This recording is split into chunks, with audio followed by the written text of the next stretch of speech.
హైదరాబాద్ లోని చార్మినార్ దగ్గర ఈ 100 రూపాయలతో ఏమేం వస్తాయో చూద్దామా. ఫస్ట్ 10 రూపాయలకి పచ్చి మామిడికాయ తీసుకుని ఉప్పు కారం వేసుకుని తింటుంటే అబ్బా సరిగ్గుంది. దాని తర్వాత 20 రూపాయలకి దొరికే పీచ్ మిఠాయి కూడా తీసుకుని తిన్నాం, తింటుంటే తీయగుంది.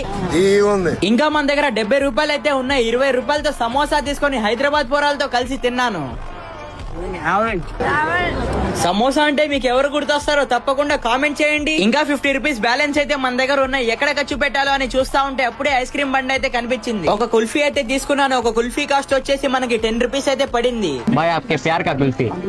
కుల్ఫీ తింటే చార్మినార్ పైకి పోనీకి టికెట్ 25 రూపీస్ అంటే టికెట్ అయితే తీసుకున్నా. రియల్లీ చార్మినార్ మెట్లు ఎక్కేటప్పుడు ఎంత కష్టపడతామో చార్మినార్ పైన నుంచి ఆ వ్యూ చూస్తే దిల్ ఖుష్ అయిపోద్ది. నేను కూడా పైన కొన్ని ఫోటోలు తీసుకుని చార్మినార్ కిందకి వెళ్లి 5 రూపీస్ చేంజ్ ఉంటే ఆ హుండీలో అయితే వేసేసాను. ఇంకా మన దగ్గర 10 రూపీస్ ఉంటే ఆ 10 రూపీస్ తో నేను నిమ్మకాయ సోడా అయితే తాగేసాను. అసలు నమ్మలేకపోతున్నా. 100 రూపాయలతో చార్మినార్ దగ్గర మామిడికాయ, పీచు మిఠాయి, సమోసా, కుల్ఫీ, లెమన్ జ్యూస్ తో పాటు చార్మినార్ పైన నుంచి వ్యూ కూడా చూసేసాం.